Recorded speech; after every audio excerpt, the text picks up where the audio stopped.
I think that your image is an apocalyptic image. I Mhm. think that it's appropriate in that sense, that it's completely coherent with an image of Revelation which focuses on the summation rather than the judgment. And Yeah, so, yeah, although it's an image that we've never seen before, I think that it fits perfectly well with our tradition. There are versions of that. Like in the West, you have these types of images that try to show the ontological relationship between Christ and the world. It's not like there are many precedents, I think, for your image. It's just that you bring it together in such a cohesive way, which in some ways is the thing that we can do, right? That we can stand on the shoulder of giants, as we say, and yeah. kind of say, oh, well, I see these threads coming together. We can just push it a little further and see how it comes together.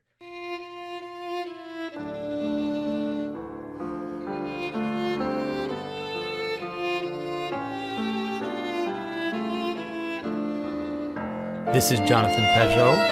Welcome to the Symbolic World.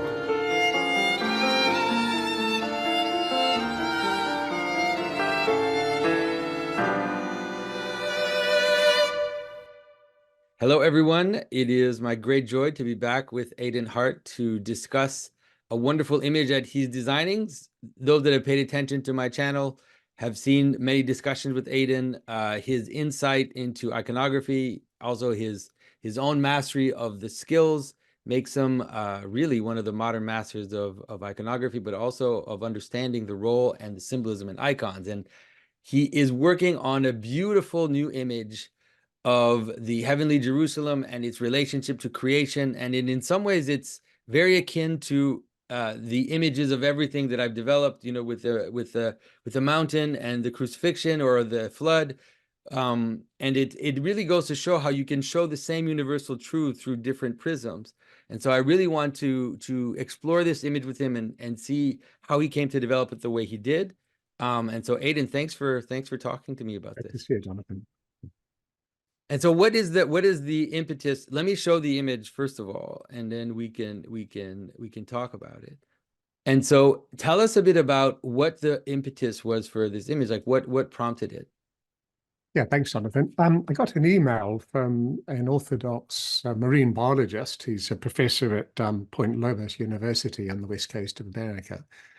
And being a marine biologist, he was very interested in somehow bringing together evolutionary theory, not obviously in the sense of of an atheistic one, but the sense of a gradual creation, let's say, with Christ, with Orthodox theology. So uh, it was quite an exciting project because I'd studied biology at university myself, and I wanted to bring together scientific discovery, but an emphasis on Christ as the telos, Christ as the beginning and the middle and the end. So it was a real challenge. I somehow wanted to, bring together heaven and earth, as it were, in this movement towards the New Jerusalem. So basically, the commission came from Andrew, and he wanted it to be used as a point of discussion and teaching, really. It's big. It's going to be roughly 2 meters or something like that. Perhaps traveling around a bit. Probably we'll use it in England for about 6 months before we send it over. So it's going to be a point of discussion, really. There's already a Orthodox sort of creation group. So already I think they're discussing it there. So my main influence has been obviously the New Jerusalem, the Book of Revelation, but also St. Maximus the Confessor. So in a sense, it's trying to indicate something of St. Maximus's teaching in an icon. All right, so let's look at some of the elements. I mean, I found it really beautiful because what I see in the image in some ways it's taking this image of the cosmos really from an apocalyptic vision. And so Mm. the image of the heavenly Jerusalem is the top of the world. It's something like the source of reality. Christ is in the center. He becomes in some ways the tree of life, the middle of the garden, and the waters are flowing down from him. Mm. And so tell us a bit about some of the choices that you made in the image. Maybe we can start at the top. Yeah, probably the best place to begin is the end, really. We can only understand the beginning in the light of the end to which God is directing it. So First of all, the image itself is actually 3 by 2 in proportions, which means that the bottom half is a square, the bottom 2/3 rather is a square, Hmm. and the top is a dome. And Christ is situated in the middle of the dome, the circle at the top, but Yeah. also he's the middle of the top of the square. And four-sided squares, a symbol in many cultures of the created world, the 4 elements, the 4 points of the compass. So Christ is at the heart of it. He's the Logos, God become flesh. So it begins and ends there. But of course, as you see around him is the New Jerusalem. Um, and it's a New Jerusalem which includes the whole of creation. What struck me about Maximus's teaching, compared, say, with Dionysius, the Areopagite, it's as though you're sort of leaving behind matter and you end up just with sort of pure ideas. But Hmm. with Maximus, all the material symbols are taken up and a part of the end. They're not sort of spat out Yeah. as temporary things. So that's why I've got sort of the divine things, the angelic realm at the top, the mother of God, together with plants, the mineral kingdom, and all that. So that's a starting point, really. I wanted it all culminating in Christ. And behind Christ himself, of course, you've got this in microcosm, we've often talked about the fractal nature. So the whole icon is a square united with a circle. And behind Christ, again, you've got a circle turned as a diamond combined with the circle, his divinity. So Christ is fully God, fully man. But creation is also created by nature. It's material by nature, but it's called to be united to God by grace. Mm. So you've all through really got this square united with the circle. Or another way to put it is the cross runs through everything, the vertical and the horizontal. Yeah, it's amazing. I mean, because in some ways it's the symbolism of the church itself with the dome and the square, but it's also just an arch, like to see how universal this symbolism, the arch of a window has the same structure as the church itself. It's this beautiful kind of fractal symbolism that comes in. Mm. And so I'm curious, why did you put the Virgin up at the top of the image, or in the top part of the image? What was your thinking there? Yeah, in a well, a whole lot of things really. The Virgin is like the microcosm of the whole church. God became man in her, so in herself, she's like a symbol, fruition of the church. So Christ in his humility humbles himself to raise us up. So Christ is in the center. So even though he's not the highest, he's in the center. So he's always the logos, the heart of everything. But he wants to sort of exalt the church, and that's symbolized in the Virgin. I actually had a bit smaller originally, but the Mm. commission has asked if I could make her larger. So all along, I was sort of trying to balance Christ is God, therefore at the top. But on the other hand, Christ is God in his humility who enters creation and wraps it around himself. Mm. He's happy, as it were, to lower himself to transfigure us. Yeah, and there's And also like an incarnational movement if you follow from the top, and the glory of God here at the top. And then you have this descent of God into the world as a seed, in the Virgin, and then fully revealed in the end, of Christ in the center of the whole story. So I think it works really well, and it also suggests the east and the apse of the church with the Mother of God there, and at the, kind of in the, if you were standing in the church, that's what you would see, right? You would see her be back there, and then above you, you would see Christ, and so there's this reflection of that structure in the image itself. of course, it'll be sort of dark blue at the very top.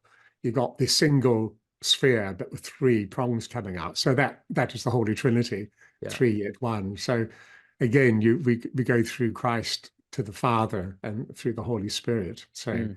in the sense that everything comes from the Holy Trinity at the top and moves toward the Holy Trinity at the top.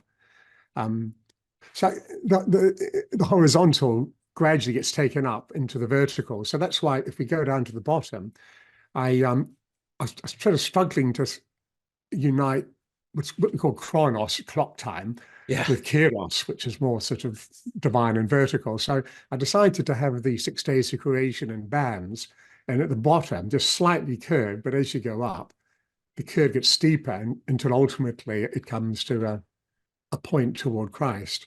Oh. So that at the bottom, one starts with the flat, disordered, as it were, the world is without form and void, and then gradually we rise up to higher order. But one thing I Oh, noticed yeah, I is, hadn't thought of that when I saw it at the outset because I was wondering why do you have these kind of tiers going up and these circles? But now I can clearly see that in some ways it's the dome of heaven that is flattening itself out to become the earth, and the opposite is true, which is flat earth is kind of moving into this heavenly shape. That's amazing. yeah, and the gradual sense of creation, it starts from the outside and comes toward the inside. So Andrew Mhm. told me that the likely phases of the development of the created world. So you've got largely now extinct creatures on the left and the right, and gradually as you move forward, you come to more recent creatures. So you've got this chronos on the horizontal being consummated in the divine time. Um, Okay, so that's why you have the like dinosaurs on the yeah. outside. I was like, what are the dinosaurs doing there? I guess it makes sense that they would be on the outside for sure. So in some ways, it's like this movement into the our experience, or like the world in which we live. Mm. Um, and Yes, so and Christ has sort of overcome death, not just in the sense of our physical death, but death in terms of separation, so mhm. that in some sublime, incomprehensible way, in Christ, all the extinct animals are sort of gathered together, what's gathered together into the present. So they're extinct in another sense. In Christ, they're not.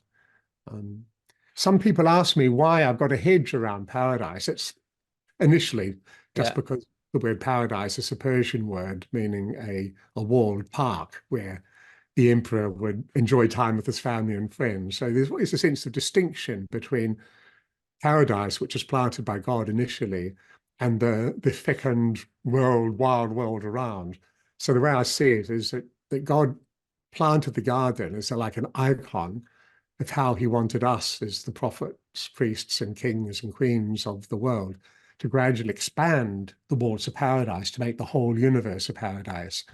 So this distinction between paradise and the rest of the world is important, not to create a sense of sacred and profane, but the opposite, that's the beginning, as it were, and then gradually, if we acted correctly, which of course we didn't, those hedges, as it were, would expand, the whole world would Hmm. become a garden city, basically. Yeah, That's I think your insight also to make a wall that is vegetable, like a vegetable wall, like an organic wall, and then have the heavenly Jerusalem being this stone wall. I think it's intuitively very right. It just feels right, like because you feel that there was a border, there was a limit to the garden, like you said, that was meant to be expanded, but that limit would not have been the same type of limit that would be found in a city. So I really think intuitively it's a very strong idea to have used the hedge, and also because gardens, we're used to seeing hedges as yes, limits in gardens. It's a and certainly in completely England, intuitive yes. thing. But I've never seen that ever. Like I don't think I've ever seen that represented that way. So I think it's a great insight on your part. Tell us a bit about this vertical down here. Like, so you have the cross, and then you have these two trees. I imagine is it the tree of life and the tree of knowledge, maybe? But tell us a bit about how your decisions on those. Yeah, I'd always been perplexed, why God should put this tree of knowledge of good and evil there. Um, Often Protestant writers have said, oh, this is to sort of test us. But it didn't seem to sort of fit with my understanding of God that he put something there to test us. So I was really fascinated when Ephraim wrote that the tree of knowledge of good and evil can be understood as the created world. So Hmm. if we, Adam and Eve, had received it with thanksgiving, um, then it would have been knowledge of good. In other words, we wouldn't just then have just seen it as a nice fruit, but would have seen it as an expression of God's love. So we Hmm. would have received it Eucharistically. But if we just grabbed it because it's just nice to taste and turned our back on God, then it would become knowledge of evil. Um, so that really made sense to me. God in his humility wanted to create something in a sense, from which is absent, which is our free will. Okay, I've given you everything. I'm going to stand back now, and I want you to be grown-ups um, to live properly. You can live improperly if you want. That's your freedom. So you've got the tree of knowledge of good and evil there, which we botched it up with. So that's why Adam and Eve are then walking downhill, either side, clothed now. But so Christ becomes the tree. Of course, the word cross in Greek is stavros, but also xylo, which can be tree and wood of the cross at the same time. So above that is the tree of knowledge of life. And I made it three. This is the tree of life is God himself, the Trinity, and the three colors I've used are those used in the Rubinoff Trinity icon. The sort of the pink and the red and the green, the Father on the left, the Son in the middle, and the Holy Spirit on the right. And then, of course, you've got the cross, and this is a jeweled cross. It won't just be a wooden cross; it will be a glorious cross. So Christ enters our fallen world, and as the tree of life becomes dead, becomes the cross, the tree of death, and that becomes the tree of life. And Christ said that the sign of the Son of Man will appear in the heavens before I return. So this is often depicted as a jeweled cross in early Roman mosaics. So the cross of death becomes the coming of the kingdom in the future. So that's why it's going to be a jeweled cross. And as you mentioned earlier, the four rivers come from the cross, the tree of life, and Christ above, because it's not the cross itself, it's Christ on the cross who is the source of the river. So you've got these four rivers there. Yeah, I like the idea that, because we see this image, in it's funny how you can see how at some point the iconographic intuition becomes a language, because we're used to seeing in the image of the Last Judgment, we're used to seeing fire come from under the feet of Christ. And then here, because you're showing the order of creation rather than the judgment per se, it's still an apocalyptic image, but it's a powerful insight to have the water which flows from Christ through the cross, through the trees, with all the images that we have of Christ's side being pierced and the water flowing, that was the water of paradise. All these images, I really love it, because it's completely new. I don't think I've ever seen anything like this, but it is at the same time completely traditional, because all the associations, if you know them, they appear right away. It shows you how there's all this room within the iconographic language if you do it with the right attention to tradition, but also a deep understanding of it. That's not just rote copying, that you can come up with new images that immediately strike us as right, even though we've never seen them before. And so I really love that the image of the waters coming down. I am surprised that you don't have four. You have like three rivers. You should have four. You should have four. Yeah, well, but there are actually four now. There's four? How's that? I think it's the how does it work now? I think basically you've got it's been a while since I've designed this, so I don't think this through. I think the river at the top is the fourth one. Okay, so this would be the one, and then these would be the three. Yeah. Okay, so that's how you see it, like the one, and then three more. Yeah. And you notice that the water goes uphill on either side. You got this funny sort of I'm wondering about that. So Bishop Callistos once said that Christ comes to us out of the future as well as out of the past and in the present. It's one reason why we face east. We're sort of moving toward the rising sun, but Christ, and I'm fascinated by the Roman apses, the early Roman apses. A lot of apses have been asked to fresco, have been inspired by this. So you have an image of Christ there, of course, in the apse. But behind you have brightly colored clouds normally, which are sunrise colored clouds. So on the one hand, you're looking at Christ present here as we worship. But on the other hand, we're looking at Christ coming in the future. So time goes forward and backwards in God. So I wanted the river to go uphill, as it were, as well as downhill, just to sort of play with that sense of the elasticity of time in Christ. Yeah.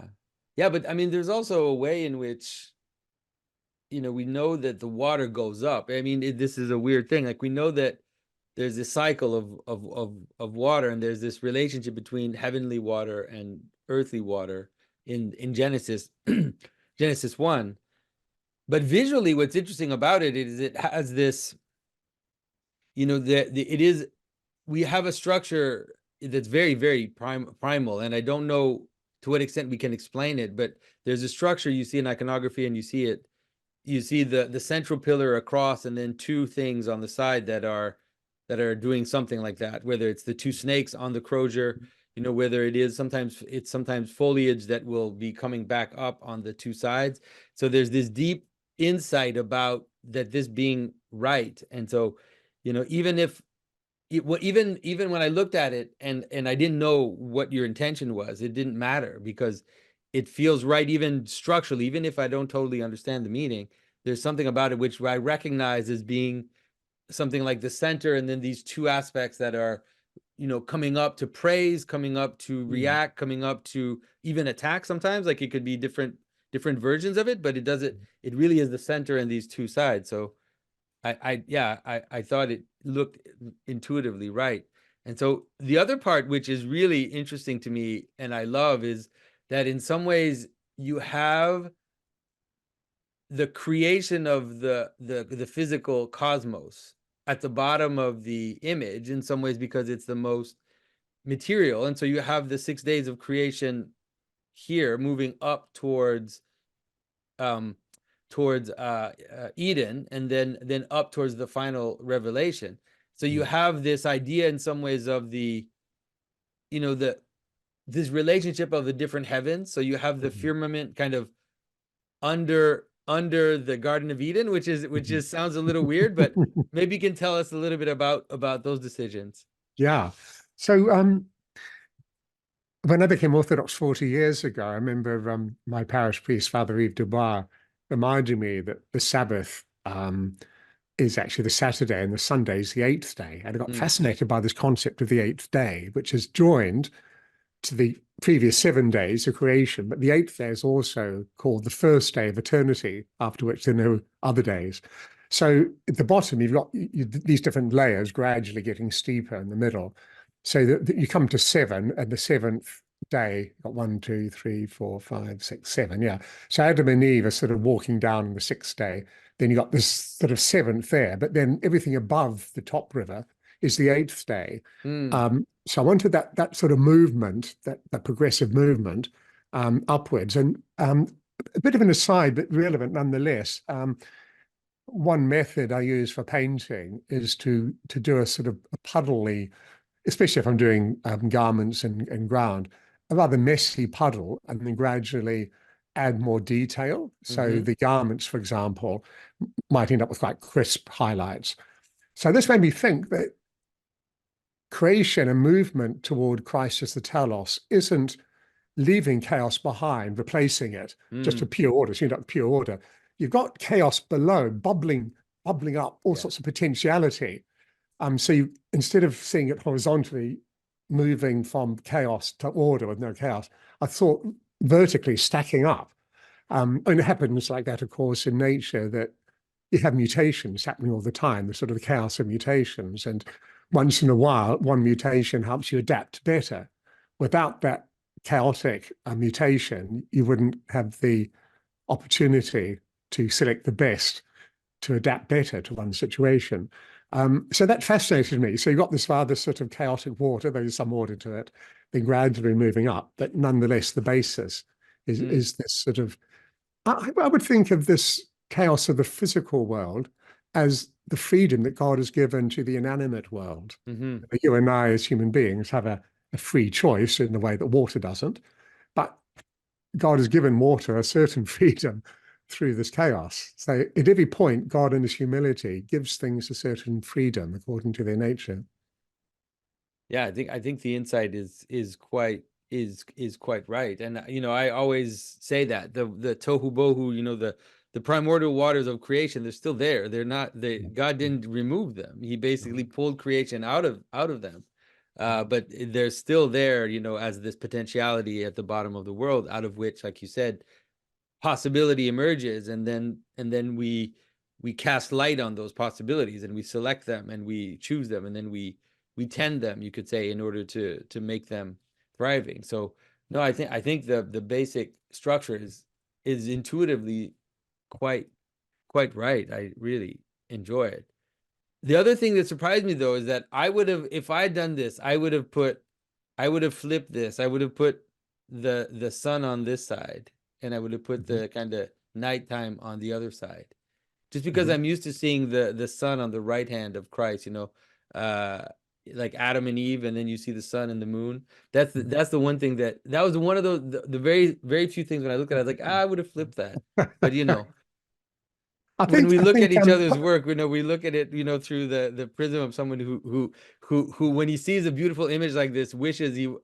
I wish I would have been the one to make it. It's like, oh, this is so you would amazing. improve it, yes. I wish I would have the one that made this image. Well, it's still, I mean, I'm still taking in advice. So this is the first draft in a way. Andrew got people to give feedback, but Mm, it's interesting that the Hebrew day begins with sunset, not sunrise. In Mount Athos, where I was for a while, mm, we would set the clocks by the sunset.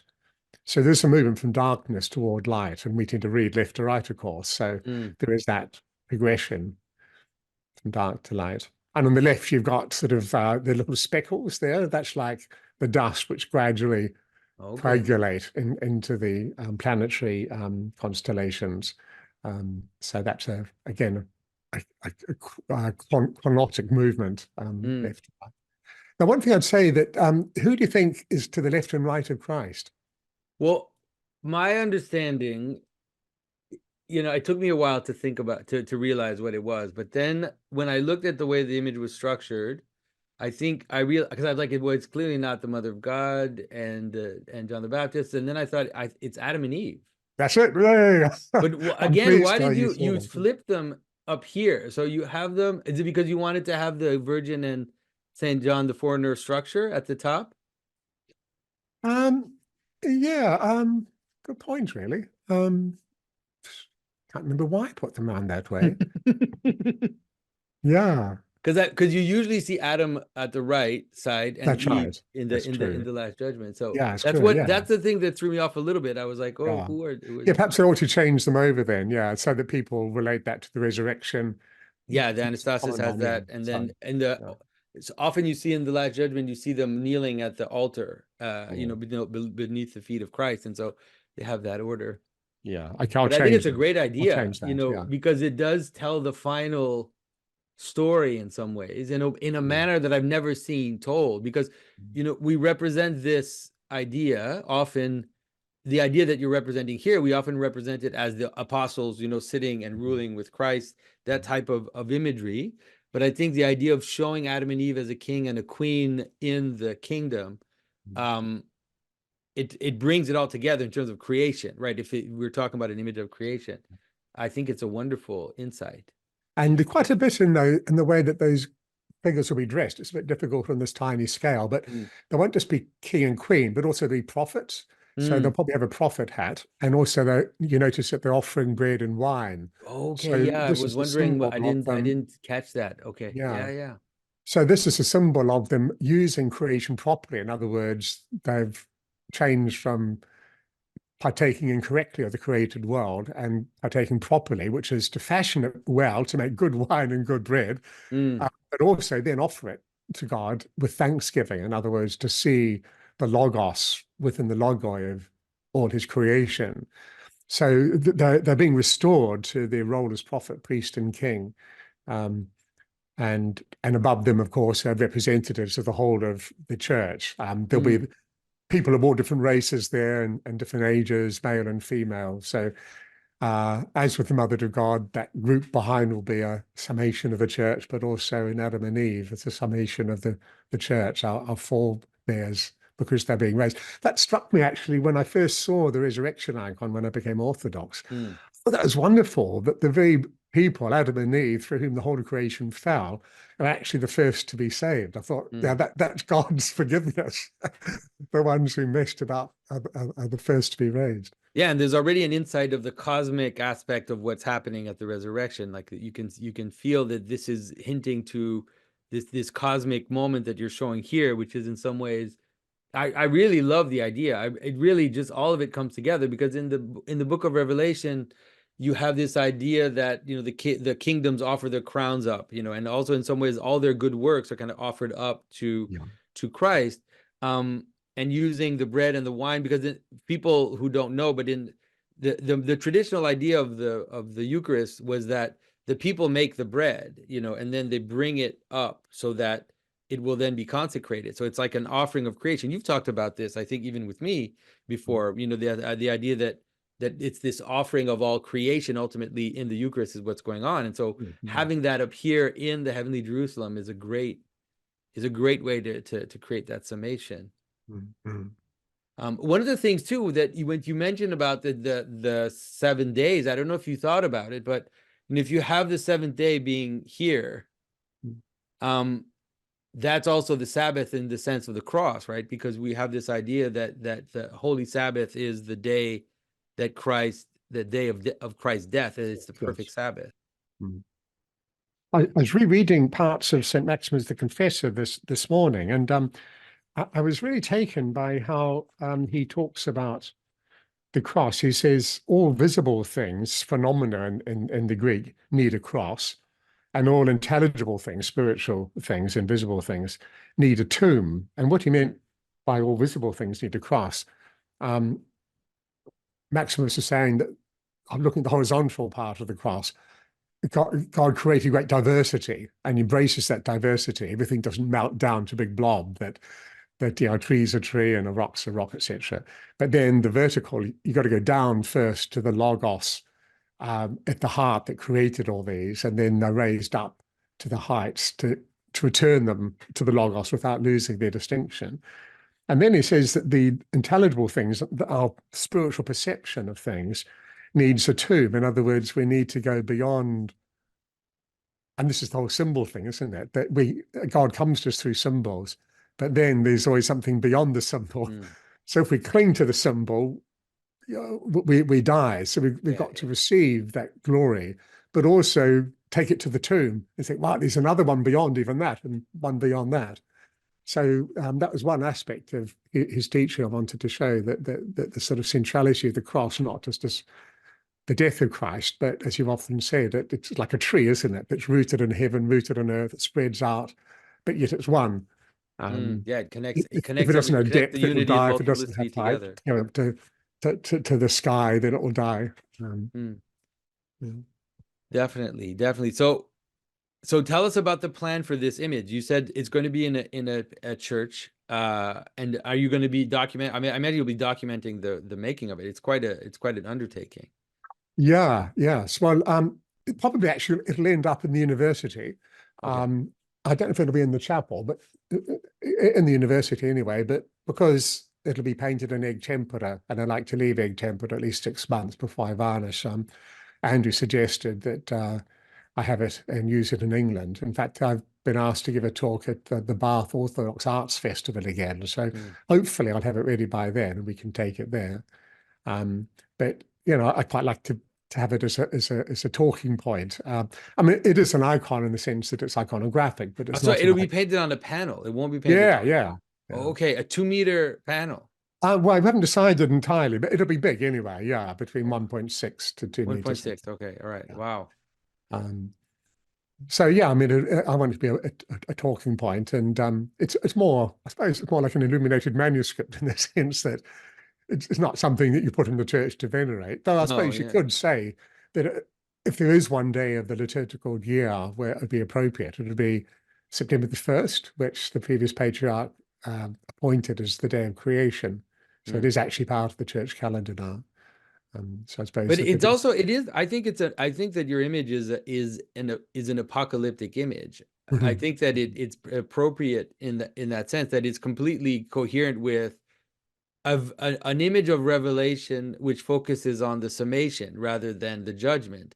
And so although it's an image that we've never seen before, I think that it fits perfectly well with our tradition, you know, and there are versions of that. Like in the West, you have these types of images that try to show the ontological relationship between Christ and the world. It's not like there are many precedents, I think, for your image. It's just that you bring it together in such a such a cohesive way, which in some ways is the thing that we can do, right? That we can stand on the shoulder of giants, as we say, and Yeah, kind of say, oh, well, I see these threads coming together, we can just push it a little further and see how it comes together. that's it. Yeah. The general idea for the arrangement came from an icon, All Creation Rejoices Anew, a Russian icon. Mm-hmm. The idea of the arch at the top, and that's very different in the bottom half. But the sort of the white upper area with the arches, that was inspired by that. I wasn't sure how to depict the New Jerusalem, which is a square basically with Yeah. 12 gates. As I came across this image from it's a fresco from Italy, painted in 1090, I think, San Pietro al Monte in Cervate in Italy. I think the reason why they've done it like that is you want everything to be visible, nothing is hidden. So this is the only way really you can get all 12 gates visible. Yeah, yeah, yeah. That's sort of it's sort of a square, but it's not. And I wanted all 12 gates visible. That's right. Okay, so I see. That's it's a great solution to show an iconographic space that reveals itself, but that still suggests the square without hiding the different parts. Yeah, yeah. Yes, a lot's been written recently, really, from the time of George, Pavel Fronsky, on the different perspective systems used in icons. An inverse perspective has sort of stolen the scene, but in fact, I figure there are about 7 types of icon perspective. One is multi-view perspective, like in this one, it's as though you're viewing the square or cubic, whatever it is, New Jerusalem from all different angles at once. So Yeah. all gates are visible. Of course, in God is not limited to space. So in general, an icon sort of confounds our rational faculty to help us to go from there, which is good, but it has limitations into the nous, into the noetic faculty, which can. This is the real Tesseract, not this scientific stuff about 4 dimensions. Like this is an actual Tesseract, but you can show everything, simultaneously in a space. But Yes. it's interesting to think about that, what you said, because in some ways, if you think of I would say that this is a meaningful cubism in some ways, where the cubists did it in a manner that was aesthetic and not necessarily trying to point to meaning, but now you're flipping space and you're showing all these different facets simultaneously, but rather to reveal something about creation and the relationship between 1 and 12. So I think it's a great. In fact, probably all of the, as it were, discoveries, which are really rediscoveries of 20th century art, color field painting, for example, saying, well, the surface is flat, so why try to make it three-dimensional, using perspective or whatever. All these things really have always been in the sacred tradition. But as you say, the cubism, for example, is always there in the icon, that we kept it in the realm of the sacred, just haven't taken that one aesthetic tool and sort of separated it, which is really exciting. I think a lot of research has been done on a lot of the orthodox roots of early modernism, often in a debased way, but it's there. It's not actually a discovery at all. Yeah, and there are ways that we can recapture. And I mean, I think that's some of the work that you've done, Father Silouan, many of the Romanian artists as well, who are trying to kind of say, okay, well, let's get, we can also take some of the best elements of these traditions and reintegrate them into a vision that is hierarchical and, and doesn't try to just transgress, but rather is able to kind of mold our vision so that we can have a better insight. Yes. Yeah. So tell me a bit about the carving that's back behind you, because it's like you're tempting me by putting that up right I there. put it there for you, Jonathan, just for you. Yeah, this has been quite a complex commission. It's they use in the furnace, and it's commissioned for an Orthodox church to have an interior door, and it's going to be the upper panel of a door. So it's carved and this will be in a door. Yeah, set into a door. Yeah. It's quite large. You can see. Quite large. Nice. Whatever that is, 3 feet high or something. Yeah, It's it's a very beautiful. I mean, so it's also I'm so jealous. I've never had the chance to do a color a carving to have it painted. It's really amazing.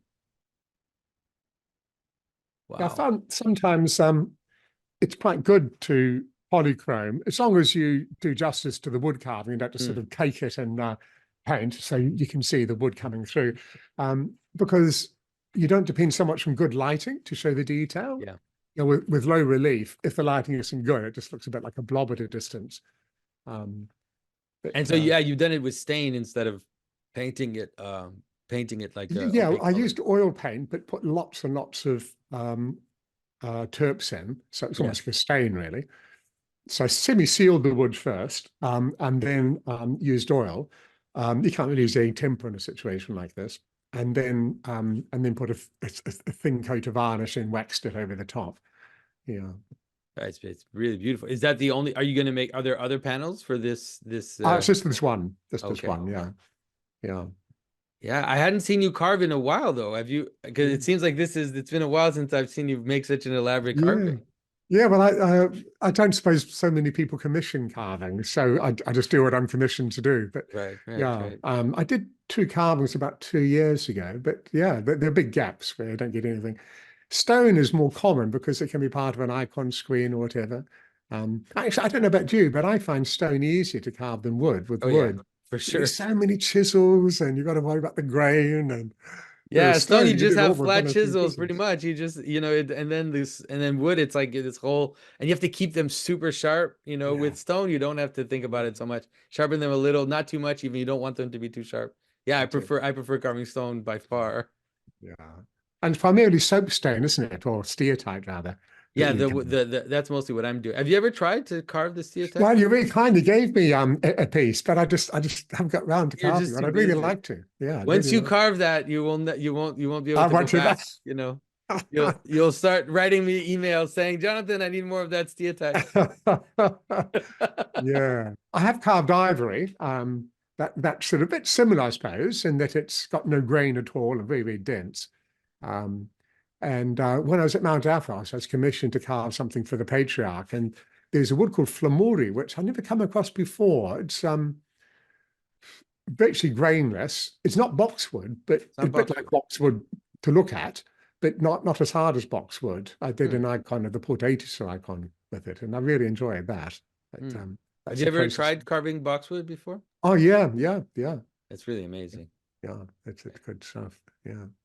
All right. So now One we're thing I in wanted the to say about the icon is the challenge was it being pedagogic in the sense mm, of teaching, but I just don't like images that are just like illustrations that are like things you read in one's mind or so, and that sort of mm, takes away that soulishness of a work. I think a work of art should always hit you right in the solar plexus, and then you can unfold the inner meaning. mm, So I just found the only way to get the unity was to really have a reduced color scheme. So basically, it's virtually all green mm, and blue, which are very close.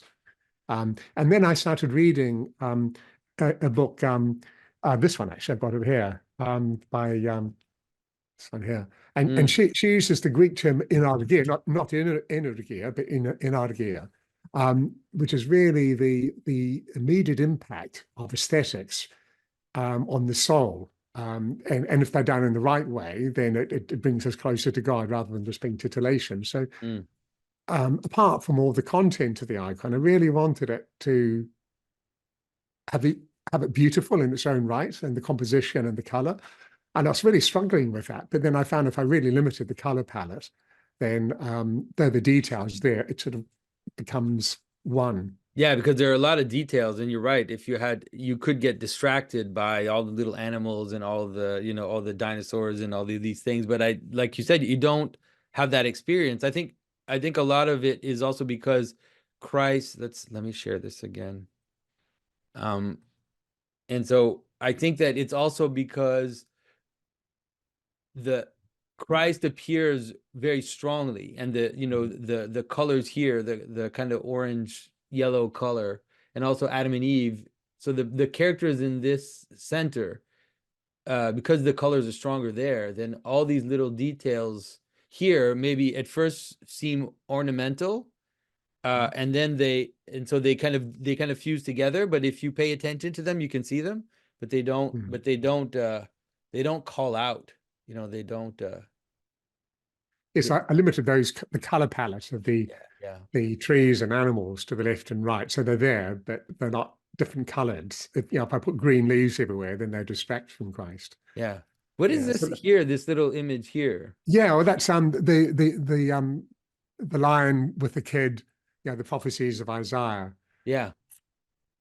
So you've got them there and on the other side as well. So it's the prophecy of Isaiah that the lion shall lay down for lamb and so on. Okay. Okay. Yeah, you've got on the right there, you've got it's the wolf and The wolf and and here the lion and yeah. and this is just like a person that's with them, like showing them Yeah, everybody the together. child shall put a hand in the asps in the asp's hole, yeah. Oh, right. Okay. Yeah, yeah. Okay. I hadn't thought of that. All right.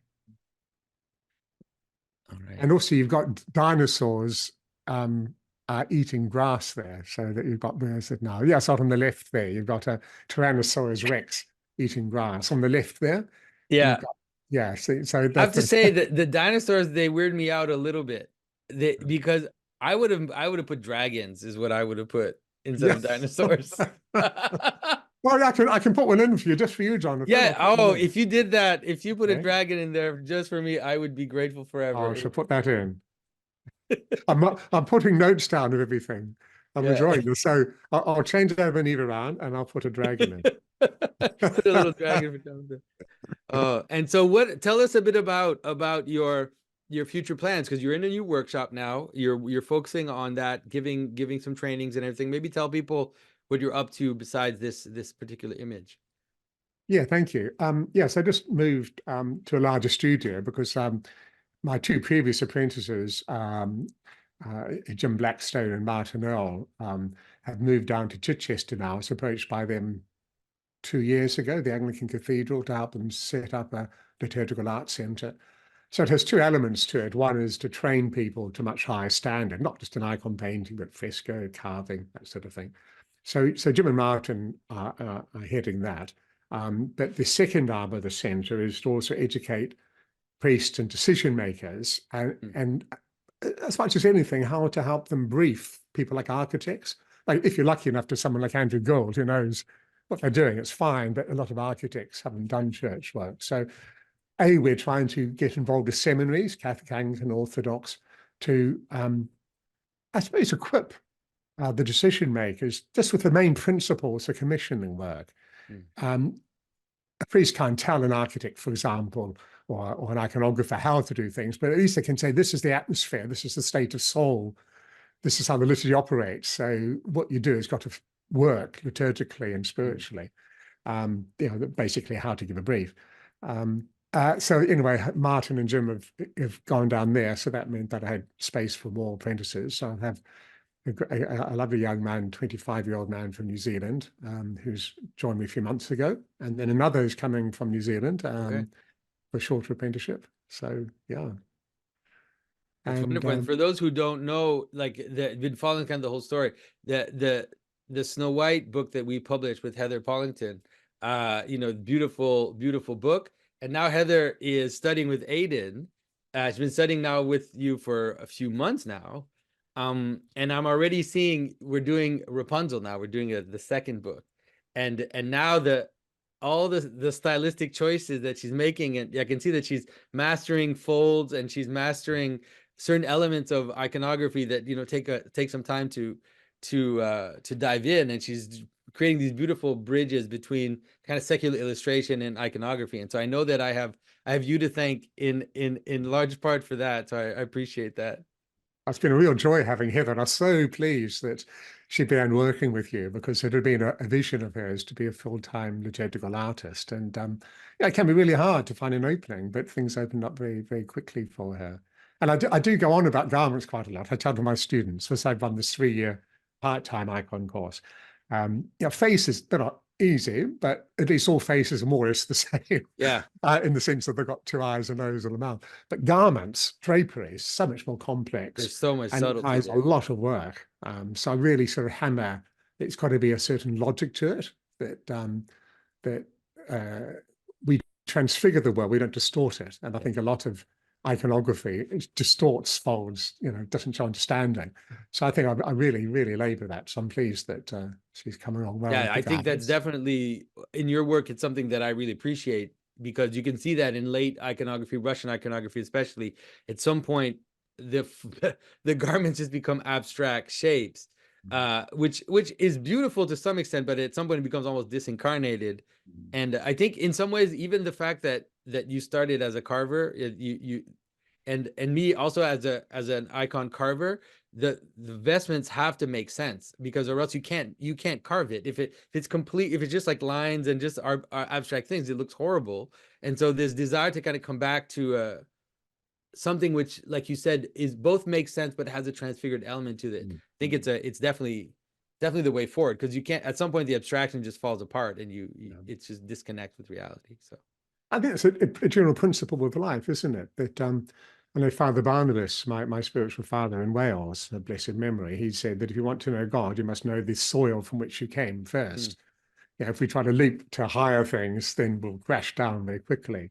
So I think just understanding the laws in creation, like how a branch comes out from a trunk, for example, just basic things like that, all those should be embodied in the icon. Yes, I'm doing that. Some interesting fresco work, well, silica paint, probably rather than real fresco for apses. So things seem to go through different phases. There'll be a lot of apsidal commissions at the moment, which is great. I love, because an apse wraps around you, of course. And because they're apses in churches which probably won't have scope for other work, you've got to say a lot, albeit with hopefully with elegance, in that one space. So that's why I go back to these Roman apses where you've got Christ and a few saints, but also the New Jerusalem, indicated by Bethlehem and Jerusalem, and often sheep moving toward the center. So that's like all of the faithful in time moving toward Christ. Yeah, and I think your intuition about apps is one that I caught right away when I started looking at your work, and I thought was the right way to go, because you see a lot of Orthodox churches end up in either Catholic buildings or Anglican buildings, and so they don't have a dome. And so then they want to kind of maintain the iconography of the church of the dome with the apse. So they'll end up putting the Virgin in the apse, but then they don't know where to put Christ. And so they'll sometimes like stick a flat disc, at the ceiling. And it's like there's like a perfectly orthodox solution to this problem, which is to understand the apse as a little microcosm of the whole church and to have Christ at the top. Sometimes you can even have the Virgin underneath him. You see images of that where you have Christ in glory and then the Virgin with child and the apostles. Like, there are different ways to do it where you can capture all the same symbolism, not in the same scope, but at least the essence of the same symbolism in the apse without distorting your architecture. Well, this is exactly what I'm talking about, the need to educate priests, seminarians, anyone who makes these sort of decisions. What you said is just the most basic thing. Work with what you've got and don't try to make it something it isn't. If it's a basilica, treat it as a basilica, not a dome church. I don't think it would require much time in a seminary to get these things across. To 3 days, you could, even in a day, the very basic principles could be communicated. So I hope that anyone's listening to this podcast who can have influence in seminaries, please, I beg of you, just have it as not optional, but mandatory for everyone in a seminary to have at least a day or two, not on how to paint icons at all, but just principles of, and ask Jonathan and Andrew myself, put down on 2 sides of A4 the principles to have in mind. I beg of you, whoever's out there. We'll make a video for you, and you can just show it to the students. Yeah. We'll do that. Yeah. So all of you are listening at St. Vlad's, St. Tikhon's, all these American seminaries and the European seminaries. Yeah, I think that's a great insight. A great insight. Well, Aidan, thank you so much. I'll always love talking to you, and I cannot wait to see this image come to fruition. I'll once you have pictures of you working on it, please send them to me, and I'll also Yep. share them because I think it's going to be a wonderful work. Lovely, good. Yeah, I'm starting a Patreon site in hopefully a few days, largely because of your advice. So I'll be putting updates on that as well. But I'll let you know. All right, this is a way to support Aidan's work. You know, the iconographers, they give their life to sacred art and give their life to the church, and so we definitely need to help them be able to do that. And so I will definitely be checking out your Patreon as soon as it's up, and I encourage everybody to go there. Thank you. All right, Lovely to talk, Jonathan. thanks, Aidan. Some inspiration. Bye.